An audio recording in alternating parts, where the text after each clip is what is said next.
It's the Week 10 edition of the Phil Steele Show. We are live on the Varsity Channel on YouTube. I'm Trip Hurd. I've got David Kahn ready to roll through the upcoming slate in college football with the best in the business, Phil Steele. Phil, you've gone 2-1 or better in the last 5 weeks on your top 3 plays. You called your shot on UNC last week. You said you saw the buy sign on the Tar Heels. We both got stung by Michigan, allowing that late touchdown to the Spartans last week. But you've been on a roll. How are you feeling as we go into Week 10? Good. Just 5 full weeks of college football to go. 40-some games or 52 games this week. Really starts heating up the last 2 weeks, but feel good about everything. It's enjoyable football season. Sure is. David Kahn, you also called your shot with Houston last week, so I know you're feeling good. And he also gets to see me wear this Tulane hoodie here this week. Bet is paid from our wager a couple of weeks ago on that Arkansas A&M over that I made a really bad call on. And when you're done bragging about this, maybe you can tell everyone where they can go get a nice hoodie like this. Listen, I'm never going to stop bragging about the fact that I beat you on a bet because that never happens. So I'm going to take that one to my grave. You look great, by the way. Fantastic stuff. I'm also sporting a Tulane hoodie from our friends at Home Field Apparel, which is where Tripp got that beautiful piece of merchandise.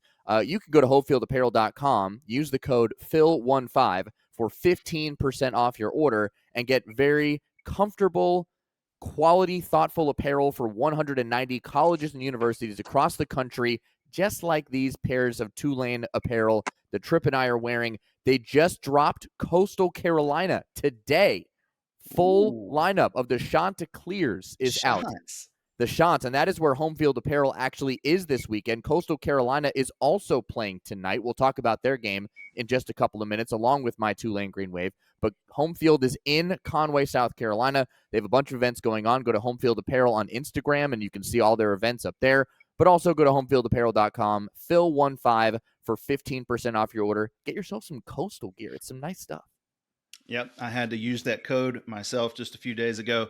Also want to remind everyone listening, go to philstill.com. Inside the press box, college and NFL, which will get you access through all the way to the end of February. That's $199.99 for Inside the Press Box. That also gets you access to Phil Steele Plus during that time frame. And if you're only interested in college ball, that's what we're talking here on the show today. It's $109 through the end of the season. Did I get that right, Phil? I don't want to. Yeah, those numbers are correct. And if you take the Phil Steele Plus tour, which is up right now on philsteele.com, you can actually get a discount on those numbers. So there'll be a code in there with the discount code plus. Phil Steele Plus, the tour is on a roll. The selections 11-6 the last 3 weeks. The quick hitters 22-8 the last 5 weeks, and the FCS plays 4-1 last week, hitting 67% over 2 years. So make sure you take the tour. Head over to philsteele.com for that. Just printing money on philsteele.com out there. All right, David, let's see if we can print some more this week as we jump into the slate. You want to take us away to? We've got some action tonight. We do have some action tonight. We just touched on both the games. We'll start in San Antonio. Tulane Green Wave at UTSA. Tulane favored by 5.5. 7:30 kickoff from San Antonio. Phil, this game scares the crap out of me for the Green Wave, my beloved Green Wave. Every year there is one game that they inexplicably lose, and this feels like the one. Especially you got Memphis on deck, possible look-ahead spot, UTSA playing with nothing to lose in a rebuilding year. Coming off a bye helps the Wave, and they know how to prep for Thursday games, but I'm terrified of this one. What's going on tonight? Yeah, and I think it's a dangerous spot for Tulane tonight because UTSA is just two different teams. When they're on the road, they've been struggling the last 2 years. But at home, they're almost unbeatable under Jeff Traylor. I think they've only lost like 3 home games in his tenure. They did lose to Texas State earlier this year, but I like Owen McCown at QB. He's hitting a 13-4 ratio. You got Robert Henry at running back. He's 868 yards, 6.3 yards a carry. And as mentioned, UTSA is a much different animal at home. Tulane's a very good team. Love the way Retzlaff's moving them, but I'll take the points with UTSA. I think they make a real good game of this and potentially even pull the upset. All right, we've got another Thursday night kick. This one in Conway, South Carolina. As David mentioned, our friends at Home Field Apparel will be there as Coastal Carolina hosting Marshall. The Herd, a road favorite. They're laying 6.5.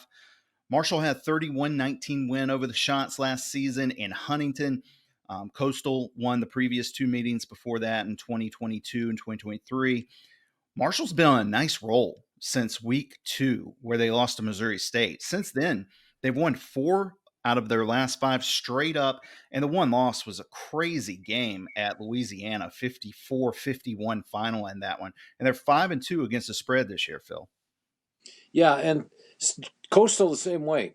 After that lost to Old Dominion, where they lost 47-7, I'm like, man, they're done for the season. But they've rebounded, beat ULM handily, and then beat App State last week on the road. A game they trailed but rallied to win.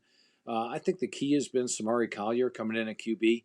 He's given them a different dimension, a dangerous runner. Maybe not as dangerous a passer. He's only thrown for 155 yards. He's run for 162. But Coastal's playing better ball as well. But the player I'm most impressed with on the two teams combined is Carlos Del Rio Wilson, the transfer QB. You know, he's got a 12-1 ratio. That's 12 touchdowns, just 1 interception this year, leading the team in rushing with 360 yards.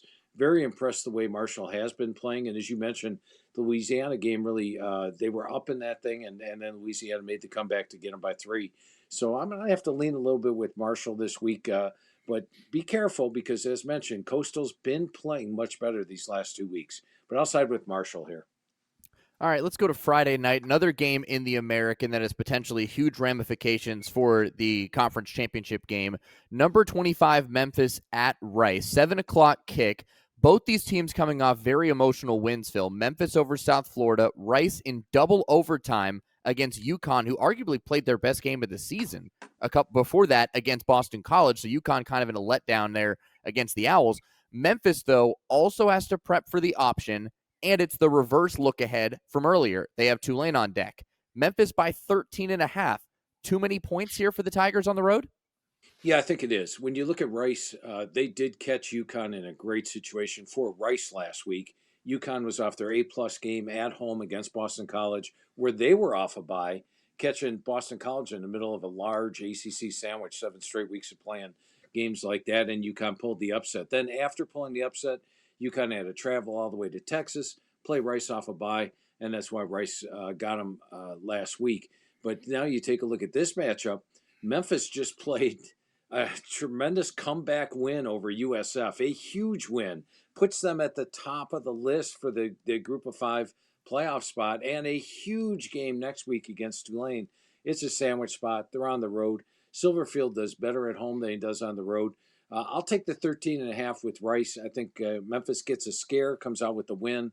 But as you mentioned, preparing for the option's tough. And how is it going to be between USF and Tulane?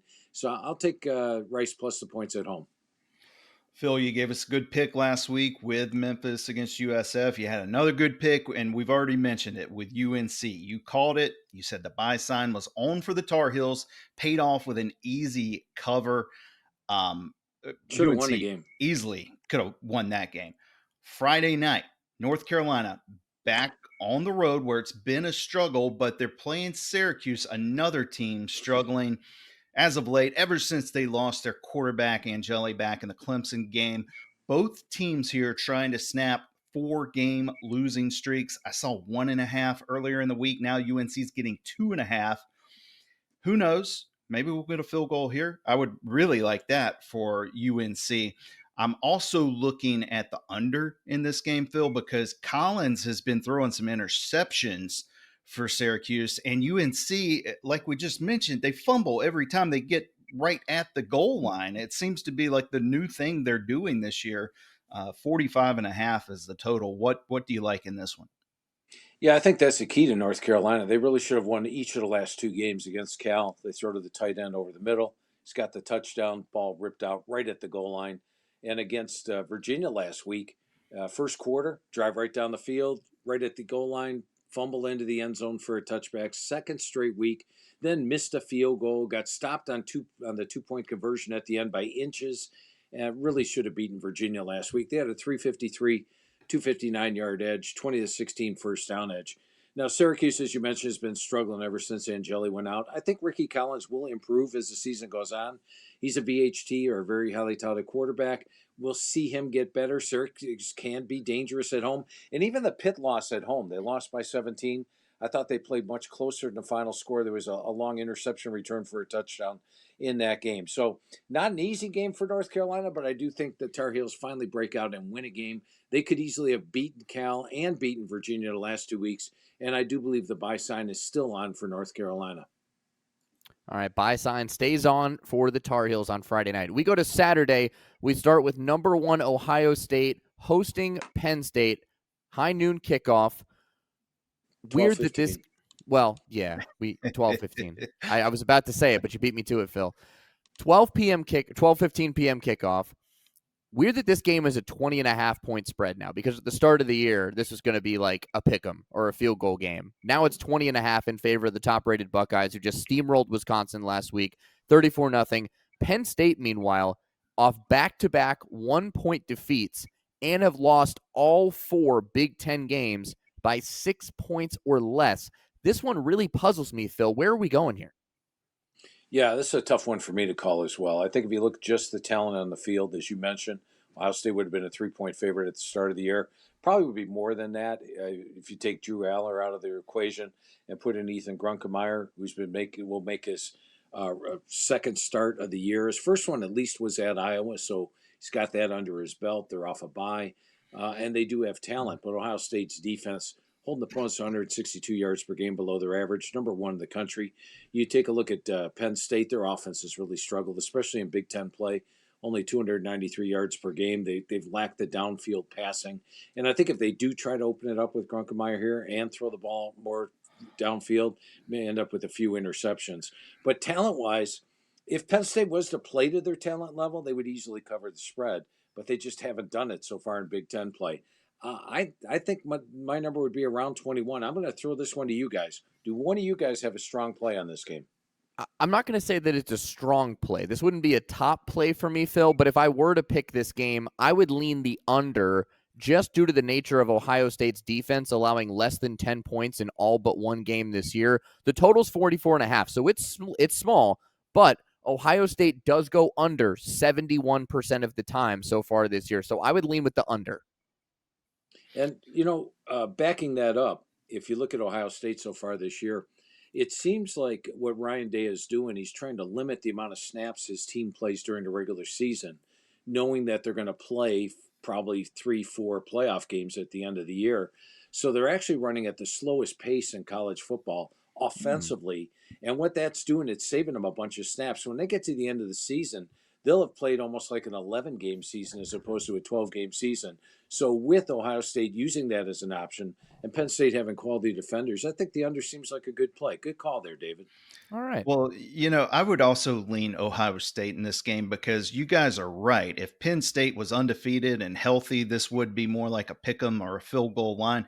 That doesn't change the fact Ohio State would still win by 3 touchdowns, even if Penn State was healthy. So I'm all over the Buckeyes here. I think they'll cover 21, maybe like 40. We'll keep it under 44-0. So we get the under. Wow. Okay. All right. Huge game in the SEC this week. Some very big implications nationally as well. Vandy and Texas. Texas somehow, some way escaped Starkville with a win in overtime last week. They trailed by 17 in the fourth quarter, got a punt return for a touchdown, and got their best game out of Arch Manning all season, but he got hurt, concussion, NOT. Caldwell had to finish the game for the night at QB for the Longhorns. I'm not sure who they're going to be rolling out on Saturday at the quarterback position, but either way, they're going against a very hard-nosed Vandy team looking to stay in that SEC race, just like Texas is. The Doors with a win would be 8-1. Who would have ever thought that? I do worry about their offensive line against that Texas defense, but I said that last week about Mississippi State, and they still scored 38. So I don't have a very strong play in this one, Phil. What side do you like? Yeah, and if you watch the teams the last 2 weeks, I mean, Vanderbilt's looked very impressive, beating LSU at home, beating Missouri at home. Texas, as you mentioned, down by 17 against Mississippi State. And a week prior, Kentucky had a 26-8 first down advantage against them. They outgained them 395 to 178. That's Kentucky, for crying out loud. But what I'm going to look at here is the fact that the last time Texas was at home, believe it or not, September 20th. They have just been away from home the last 4 games and had a bye, and now they're back at home. They're now taking on a Vanderbilt team that, maybe Vanderbilt snuck up on some teams. They're not going to sneak up on Texas. Vanderbilt's a higher ranked team coming into the game. Texas at home. And last year, Texas was a 17-point favorite. They did only win by 10 on the road, but I don't think the game was as close as that. So add it all up, I think Texas does have more talent, whether it's Arch Manning or Matt Caldwell, who, by the way, only threw 1 pass last week, the pass for the touchdown, because it was Manning all game long until he got injured there. I think the spread is extremely cheap at under a field goal. I'm going to take Texas in a back-to-the-wall situation, especially now that they're back at home for the first time in over a month. All right, let's take a trip to the ACC. Number 10, Miami at SMU, still in the noon window. First meeting since 1965. SMU coming off that shocking loss last week in Winston-Salem where they put up their lowest point total in 3 seasons. Now they need to get right, and Miami arguably needs to win out to make the CFP. So both teams need this game really badly. It's homecoming in Dallas for SMU, but Miami's laying 11.5 on the road. What you got, Phil? Yeah, I think last week's results probably give us a little line value here. SMU might have been about a 7-point dog. Prior to last week's results, their offense looked like crap against Wake Forest. But keep in mind, you look at the situation for SMU last week. They were off a big win against Clemson, traveling all the way across the country, travel back home, travel to play Wake Forest on the road in a sandwich situation between Clemson and Miami, and Wake Forest was fresh off a bye. So tremendous situation last week for Wake Forest. Now I think SMU's in a good situation. They're back at home in Dallas. Rhett Lashley's only lost 4 home games while he's been with the Mustangs. And I think we'll see Kevin Jennings in the offense return to form this week. And with Miami, while they won 47-7 last week, it was 7-7 at the half. In fact, if you watch that final drive, Miami even called timeout on the final drive to score that touchdown with like 26 seconds left in the game and get the cover against Stanford 42-7.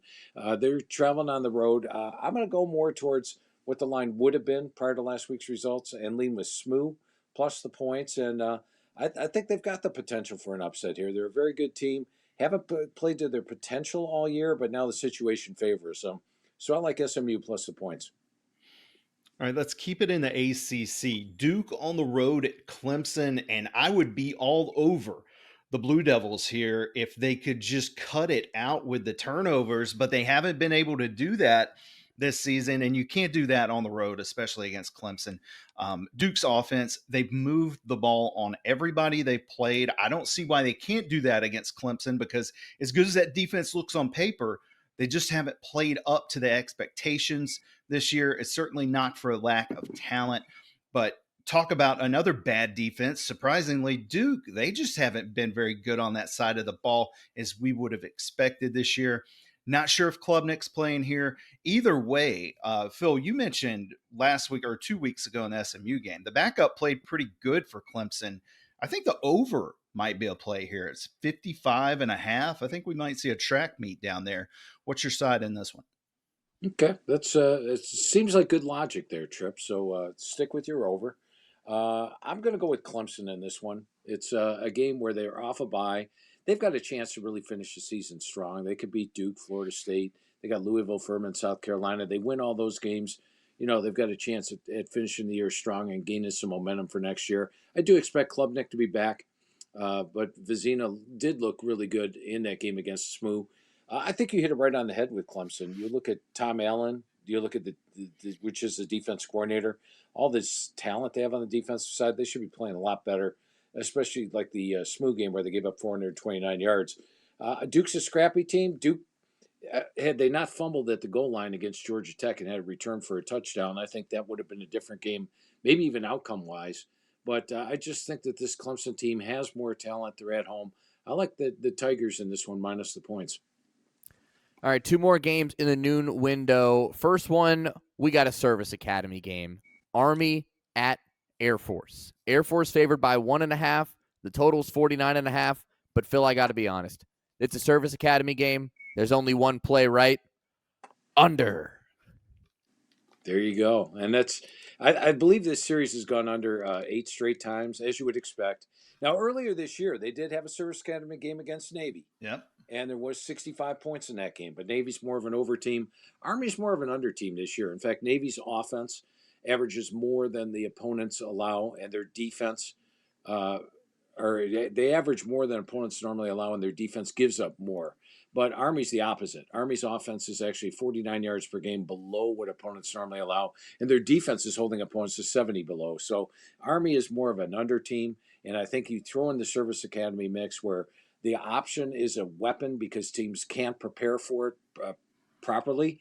But in this case, they know the option inside and out, know how to prepare for it. And I thought if you go back to that Air Force Navy game, while they gave up 517 yards, they gave up a lot of big plays. They only gave up 18 first downs in that game. It was just some huge pass plays for Navy. If they shore that up, then under would probably be my play in this game as well. I think the game itself is a toss-up. You have two teams that are better than their record. So I'm going to, forget the side. I'm going with the under in this one in a Service Academy game. Good call there, David. I didn't even do any more prep once I saw it was a Service Academy game. I just said under and forget about it. That's all I did. I did a little more looking into this one because this is the biggest game in the American Conference slate all season. Navy at North Texas. North Texas favored by 6.5. The total, you just mentioned Navy's an over team, 65.5 for this one. Navy at North Texas. Navy 7-0. North Texas 7-1 after Drew Mestemaker just put a whooping on Charlotte last week. 608 passing yards for a school record. Meanwhile, for Navy, look at their back half of the schedule, Phil.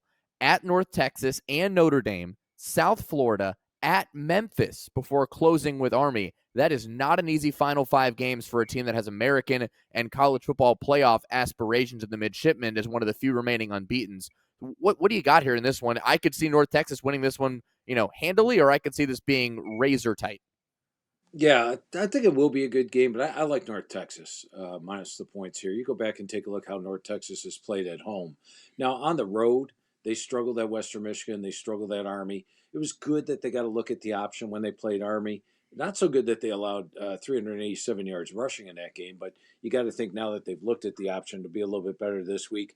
As you mentioned, Mestemaker's doing well. And if you go back, Navy historically and this season, they struggle against the pass. That's because they know how to defend the option, but they really can't face a great pass attack in practice. So passing attacks have their way with them. And you look at this season, they played VMI, an FCS team. They played Tulsa, a team with a quarterback making his first road start. They played an option team in Rice. They played an option team in Air Force. But against teams that can throw the football, they've allowed over 300 yards in each of those games to UAB, to Temple, to FAU, and now they're taking on Mestemaker, as you mentioned, who's number 2 in the NCAA in passing yards. So I think North Texas's offense will be able to score in this game. I like North Texas minus the points. And if you take the Phil Steele Plus Tour, I have something for you on the total on the Phil Steele Plus Tour. It's one of my selections there. So make sure you check that out. All right, we've got a rematch of the Big 12 title game in Ames, Iowa this weekend. Iowa State hosting Arizona State. Cyclones favored by a touchdown, 7.5 here. No Sam Levitt for ASU. He's out with a foot injury. Sun Devils have dropped 2 of 3 coming into this one, and Iowa State dropped 3 in a row. Back and forth game against Cincinnati. They got upset in Boulder. And last week, they played really well to start the game against BYU. They led at halftime, and then the Cougars just ran away in the second half. But still, hard for me to go against the Clones at home with all the injury stuff ASU's dealing with their quarterback. And Jordan Tyson, who is an excellent wide receiver, is still questionable, I believe, for this one too, Phil. Yeah, no Sam Leavitt either. So with Leavitt Right. out, that's a big edge for Iowa State. And you go back to last week's Iowa State game. Iowa State had the yardage edge. They had the first down edge in the game. The key there was in the fourth quarter, a couple of turnovers. One set up BYU for a 2-play touchdown drive. The other one was an interception return for a touchdown. And what was a game that Iowa State was controlling all of a sudden turned into a 14-point blowout loss, which wasn't. Right. As mentioned, they had a 495 410 yard edge, 24-17 first down edge in the game. And I think with Matt Campbell, and I brought it up last week, and it was wrong because I had Iowa State over BYU. Statistically, they played like I thought they would. They played a good game. Defensively last year, they lost a whole bunch of starters. They got better after they lost 2 games, played well down the stretch. I think they will play well down the stretch. Arizona State comes in banged up, and Iowa State's at home in Jack Trice Stadium where they're extremely tough to beat. I'm going to go with Iowa State to rebound, win this game, and potentially win out the rest of the season. I think Iowa State's going to have a good finish to the year. All right, let's jump back to the ACC. Huge game for Louisville this weekend. Cardinals a 10.5-point favorite on the road at Virginia Tech. Tech playing better under Montgomery. They're 3-2. They picked up a win over Cal last week at home, but this is probably the best defense they've seen since the Vandy game in Louisville. They've got a good defense, even though they had trouble with BC last week, way more than I expected. But the offense for the Cardinals starting to get healthy. Isaac Brown missed some time with injuries. He's a big play waiting to happen. Same thing that you've got to deal with Chris Bell at wide receiver. But it's a big number to cover here. 10.5 on the road, and Louisville's only 2-5 against the spread, Phil. Yeah, and I was going to mention the fact that if you follow Louisville this year, they've really had one game that impressed you, and that was Miami of Florida. Very impressive win on the road. Sure. That was as an underdog. They pretty much have been favored in all the other games this year. They trailed Pitt by 17 points. I thought James Madison outplayed them. James Madison had a 19-12 first down edge. And then, as you mentioned last week, Boston College, that game is a 7-point game with 3 minutes to go, and Boston College punts. And then Kewan Brown, not Isaac Brown, ripped off like a 64-yard touchdown run to make it a 14-point game at the end. Big runs were the key there. I think you hit on the head with Louisville. They are a much better team when Isaac Brown's 100%. He looks to be 100% now. But I like the scrappiness of this Virginia Tech team. Since Philip Montgomery took over, they upset NC State on the road, upset Cal. They were favored against Cal, but beat them at home. And Georgia Tech, they probably should have covered that game. So the fact that VT hasn't scrapped their season, the fact that Louisville's really only had one impressive game so far this year, I'll take the large points in this one with the home team. I like Virginia Tech. All right, let's go to the 3:30 window. Number 2, Indiana at Maryland. Homecoming weekend for the Terps, which means a ton of recruits are in College Park. Maryland wants to show their rebuild is on a good path. Meanwhile, Indiana's, they just continue to be a wagon, Phil. Fernando Mendoza among the top contenders for the Heisman. They just need not to slip up. They are favored heavily on the road by 21.5. Is that too wide, or Indiana able to cover that one against the Terps? The thing I love about Curt Cignetti, since he's been in Indiana, all you have to do is watch a game in the fourth quarter. Doesn't matter what the score is. He'd be up 63-0. He's angry. He's mad. He wants them to play every play of the game. And that's what you want when you're laying a lot of points on in any game. The thing that really surprised me this year, probably the biggest surprise of their entire season, was the fact they allowed that late damn field goal against Michigan State, because they never give up points late. They play the full 60 minutes, and that's why you like them. Here's another stat for you. Mike Loxley has been coming off a bye 10 times. What's his record? Ooh. Throw out a number. I'm going to guess 8-2. Trip? No, see, I'm already checking my phone. I'm not going to do it. No, we're Hands not are checking phone here. I'm off the top of your head, buddy. Yeah, I think David Mike probably Loxley pretty close. is 0-10 straight up. Oh, We're not no. gonna trip cheat over there. That's straight up. He is 2-8 ATS, but they struggle coming off a bye. Now, they did play a good game this year against Washington. Probably should have won that game, but in the long run, ended up losing, and that was one of his covers. UCLA came into last week's game against Indiana with all kinds of momentum. Ooh, final score 56-6. I think Indiana takes care of business. I like Indiana minus the points on the road. I like Indiana too. How is he 0-10 off a bye? That can't be straight up. That's not how it's supposed to work there. But yeah, I too, Indiana is one of my favorite plays on the board this weekend. They've been a buzzsaw. And speaking of buzzsaws, I got another one for you. How about Pitt over the last month? 4-0 straight up and against the spread. And we're talking no sweat covers here. They rolled NC State 53-34 last week. Now they're heading to the Farm to take on Stanford. They're laying 14.5, but who cares, because their quarterback has turned into Dan Marino ever since the Florida State game. And I'll tell you what, Pitt better take care of business, because you look at their remaining schedule Notre Dame, at Georgia Tech. They finished with Miami. It's a big number here, Phil. Do you think Pitt can cover it on the road? Pitt is 6-2 this year, and they could easily be 8-0. You go back to the West Virginia Oh, game with 5 minutes to go; they lead by 10 points. You go back to the Louisville game; they led that thing by 17, and then by 10 at the half. The fact that they switched quarterbacks after the Louisville loss and went to Henschel at QB, they are 4-0 straight up in ATS in his starts. I like that. I like the fact that Pitt gets pressure on the quarterback. If you look at Pat Narduzzi, he's a pressure defense guy. They're usually up there at the 40 sacks for the year. Stanford's allowed 24 sacks this year, almost 10% of the sacks. And then Ben Gulbertson had that big game. It was against San Jose. He threw for 400 yards. Other than that, he had been going up to that. Now he's been coming down. Last week, after that first drive against Miami where they scored, basically struggled the rest of the game. They only threw for 89 yards the entire game. So when I look at this one, Stanford doesn't have much of a crowd edge. Pitt's playing extremely well. I think the matchups I like. I like Pitt to harass Gulbertson. And I like what Henschel's doing. He could hurt you with his legs or his arm. I'll take Pitt minus the points here. All right, before we go to the cocktail party, there's been a request in the chat made for an update on Tripp's record this year. Tripp, you got anything for the people? They want to know if they should ride with you or fade you right now. Oh, that's really nice. Stephen Hartzell in the chat wondering what my rate. It's crazy how he's really quiet after an 8-3 weekend, but if I go a couple games under 500 like I did last week, he's all of a sudden he just reappears. I'll get you an updated record. Hi, All Stephen. Right, sounds good. By Okay. the way, if you haven't checked out the Tuesday podcast with Stephen and Wayne, you should do it each week. Or I should say the Wednesday morning podcast.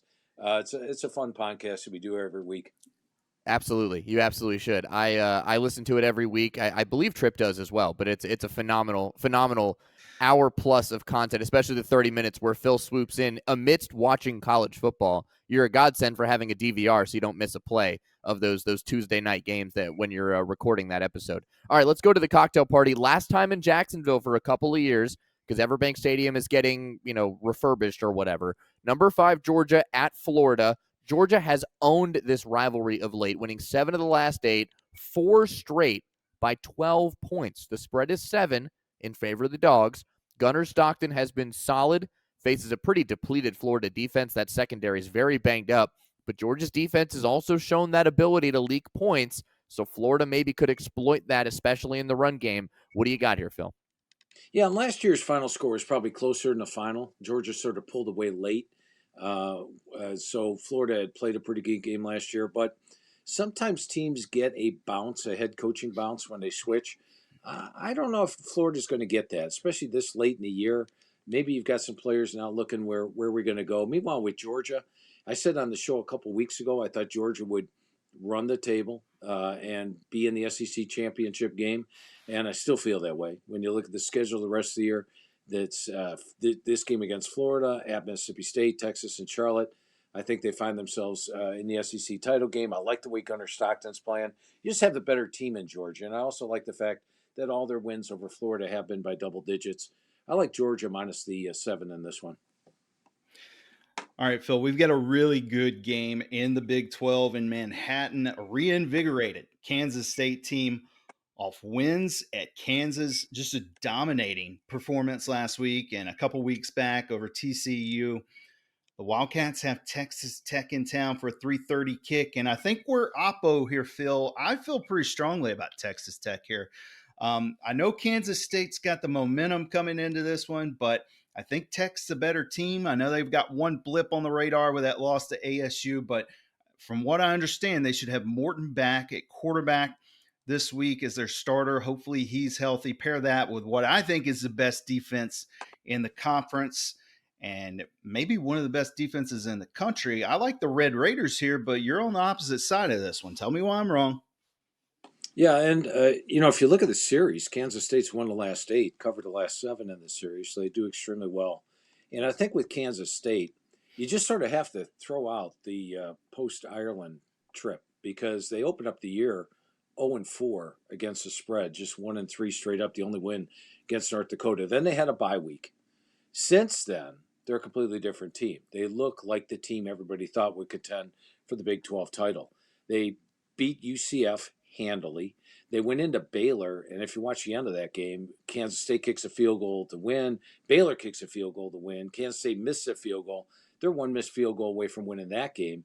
Then they beat TCU handily, and they beat Kansas very handily, especially in the second half. So they're playing like the team you thought they would be at the start of the year. They dominate the series, especially against the spread and straight up, and they're at home. And Texas Tech, I am a little concerned. Morton's been in and out of the lineup. They've been able to go to Will Hammond when he goes out of the lineup. Now it would have to be Mitch Griff's because Hammond out for the year. So that's a concern as well. The overall talent, you have to say Texas Tech is probably the most talented team in the Big 12. I'm going to go with K-State here in a possible upset. All right, staying in that mid-afternoon slate, number 15, Virginia at Cal. Cavaliers have won 6 straight. They're 4-0 in ACC play. Meanwhile, Cal's kind of been on this teeter-totter all season. I will say for Virginia's wins, the last 4 have been one-score games, 3 of them in overtime. Add into that, they're traveling across the country to play Cal. Virginia is favored by 4.5, but that's an interesting line. I don't know where to go here, Phil. What do you think? Well, I think the situation greatly favors Cal. Generally, when you get into a game this late in the season and you've got what's on the line for Virginia, which is a berth in the ACC title game, teams start playing a little bit tight, start looking at the schedule. I call it unbeaten. And when I say unbeaten, you say, well, they lost to NC State this year. Well, it was a non-conference game. They're actually unbeaten in conference play. So I think they might play a little tight. And I think you hit it on the head, David. You go back and look at their last 3 games. The Louisville game, they were actually outgained 363 to 237 yards. The Washington State game, they needed a late safety to pull that one out. And North Carolina, they should have lost that game. They just got so many breaks. But Cal has been that up and down team, and Virginia's been winning the close games. Cal has, I think JKS or Sagapoli, their quarterback, 7 interceptions this year. That could be a key factor. So I'm sort of torn on both sides. I'm going to let one of you guys pick this one. All right, I've got a pick here. I'll okay, take go ahead. Virginia. I like Virginia to cover here, and I get it. The Virginia team has looked way different the last couple of weeks. They've not been the same team, not been the same offense, especially as we saw early in the season when they put up 40-something against Florida State. I do feel like Virginia is a little bit undervalued here just because of how poorly they played last week, but over Stanford, maybe we're overvaluing Stanford a little bit. They beat Florida State. And listen, I know Florida State. All right, let's not read too much into that. I think you're getting some value. Anything under a touchdown here, I'm rolling with Virginia. There you go. Tripp's lock of the week. my head says Virginia. My heart says Cal. I'm going to roll with my heart here and go Cal plus 4.5 because my real true feel is that this game is going to be close. So if it's going to be close and Cal's getting more than a field goal at home, give me the dog. Yeah, sorry. I think I said Stanford instead of Cal, but yeah, I like Virginia to cover this week. Let's jump back to the SEC. You want to see some points? Watch football at 4:15. We got Mississippi State at Arkansas. The total 67.5. Hogs favored by 4.5. They really let one slip away against Auburn last week. We already talked about the Bulldogs letting Texas off the hook. So you got to have 2 motivated teams this year. Mississippi State 7-1 against the spread, but maybe it's a little bit of a letdown spot here. Maybe one of those games where you let the previous week beat you twice. I just don't know how they respond after the way they lost that game last week. But one of these teams has got to win a conference game here this week, Phil. Yeah, it wouldn't be one of my favorite plays of the week because I think Arkansas, in my mind, is the better team. They've got an offense that can be unstoppable. You touched on it. It seemed like if you're watching the Arkansas-Auburn game, they're going to win. And then the couple of interceptions, boom, right at the end, and all of a sudden Auburn is on top of that one. But that offense under Petrino with Taylor Green, they could put the points on anyone. I've also been impressed with Mississippi State. As you mentioned, they led Texas by 17. Could have beat Florida if not for that late interception. Tennessee, they could have beat them at home. So they're playing tough. Home edge says Arkansas, but I don't know. Maybe throw something to the over in this one, even though it's a very high total, because Arkansas's defense not very good. Their offense doesn't stop. Almost every Arkansas game goes over the total. It wouldn't be one of my favorite. Once again, I'll let one of you guys pick something on this one. Yeah, I'd lean with the over, I guess. I mean, yeah, because it's Arkansas and they're a pure over team, and they help me beat Tripp in a bet, which I'm never going to let him forget. So Arkansas over. Let's roll. Do it again. Roll the dice, baby. Arkansas over. Yeah, Tripp, no you bet. disagree? No bet this week on the total on this one. I'm not going under in any more Arkansas games. Thought I could bait him again. All right, No. let's stay in the SEC as we go to the night slate, Phil. South Carolina at number 7, Ole Miss. Rebels laying 12.5 at home. Simply put here, Ole Miss is the better team. I don't think anybody can debate that.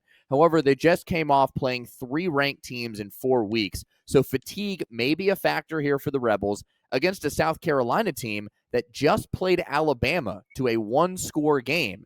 But they're also in the middle of a rough stretch, playing 5 consecutive ranked foes, which does happen when you're in the SEC. But I digress. Where do you go here, Phil? This is the one I say no bet. I think you just run away. I think the spread could be too high, or Ole Miss could run them out of Oxford. Yeah, I think Ole Miss is clearly a better team, and especially since Chambliss has taken over at quarterback. You go back to early in the season, they only beat Kentucky by 7. Arkansas was driving for the game-winning score when they fumbled, but those were with Austin Simmons at QB. With Chambliss, they've been a different team, and except for the fourth quarter against Georgia.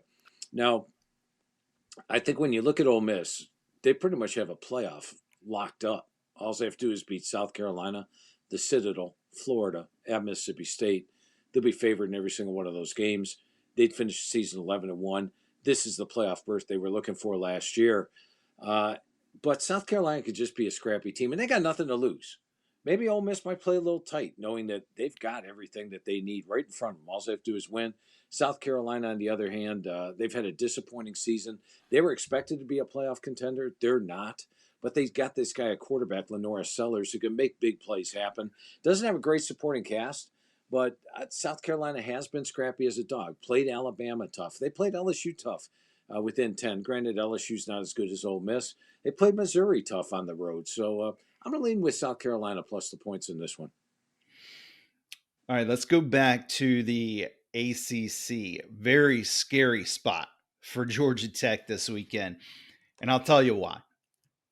On the early College Sports Now edition of the week with Roddy Jones, who played at Georgia Tech, he's faded the Yellow Jackets all year long, trying to buy every win, and it's worked. He picked Georgia Tech this week. That does not fare well for Georgia Tech.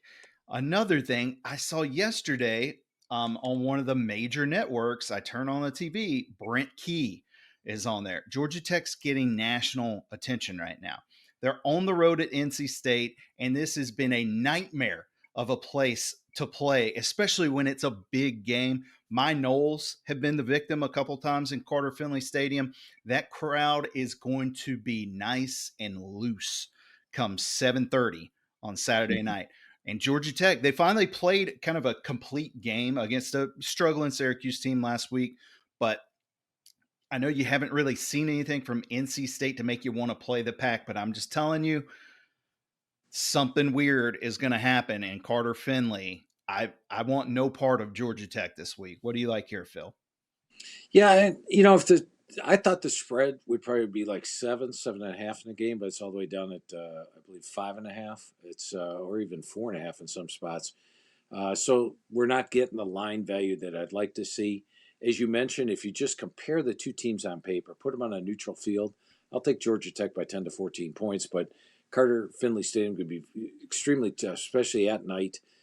They've got a great record as a home dog. Brent Key's not great as an away favorite. It's tough to go against a better team, but I'll let one of you guys pick this one. Wolfpack. Yeah, I told Tripp before the show. I told Tripp before the show. NC State. This is where it all falls apart for Georgia Tech. If it doesn't fall apart here, they're good.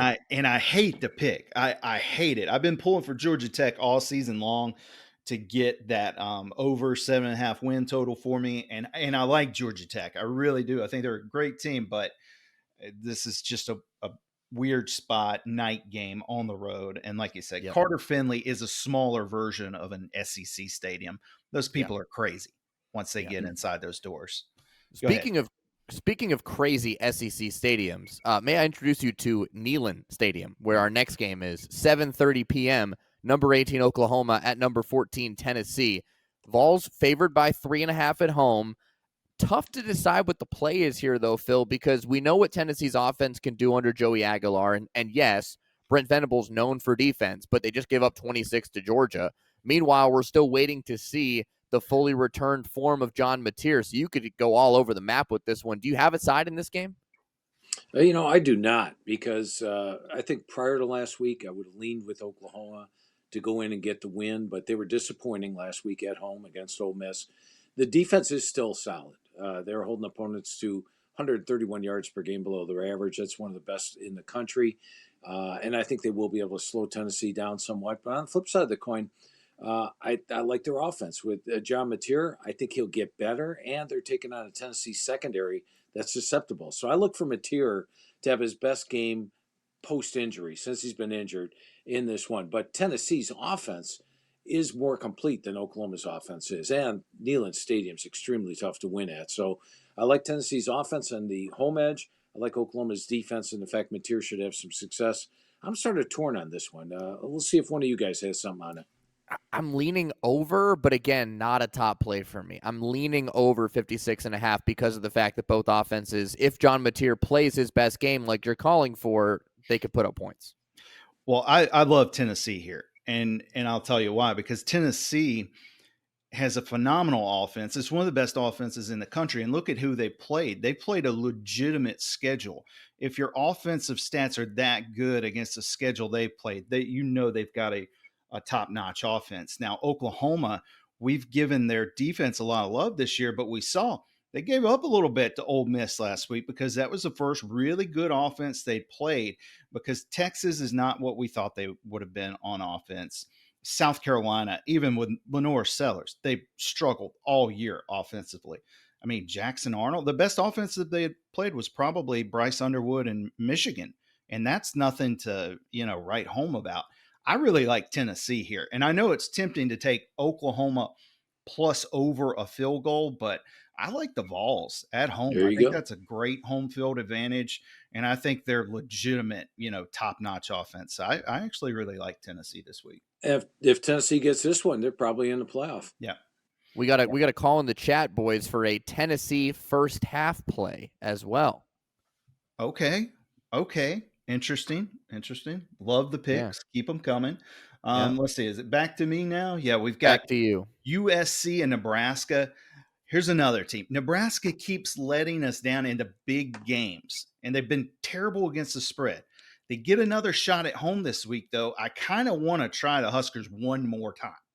6.5-point dog at home against USC.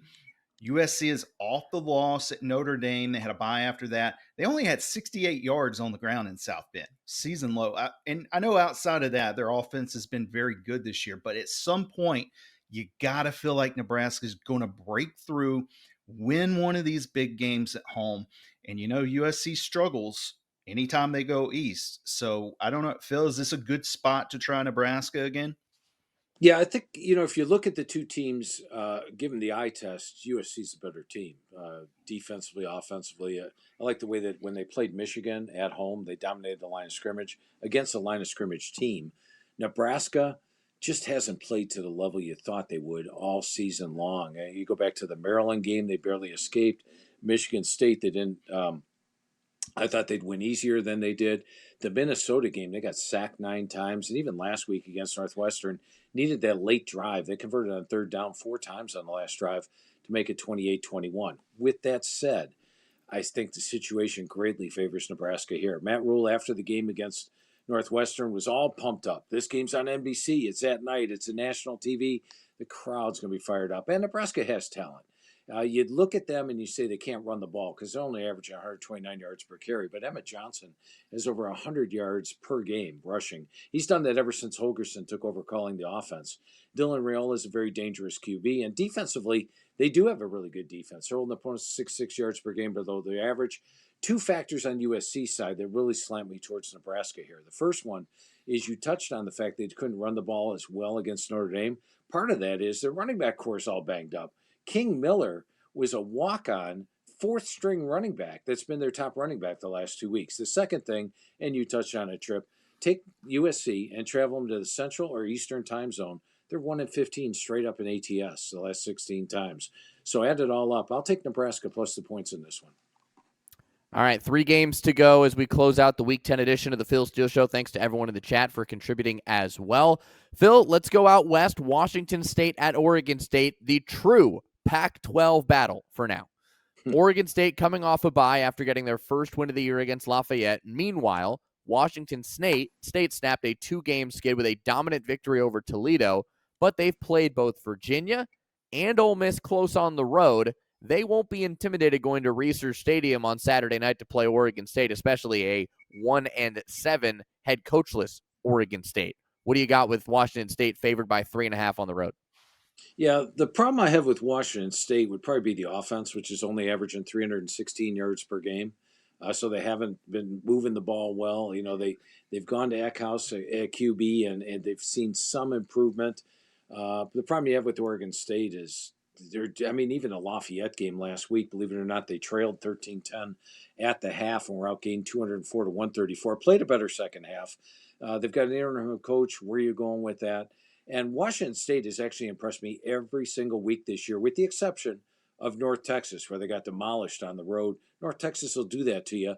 Go back to the play that we have in North Texas over Navy earlier. That tells you a little bit about, it sort of emphasizes the fact North Texas better at home. But my power ratings all have this one fairly close. I just think Washington State's a better team, probably playing with they've got 4 wins so far, so they can still get to a bowl game. They've got a coach that's going to be there. Oregon State's only got 1 win. I'll take Washington State minus the points on the road.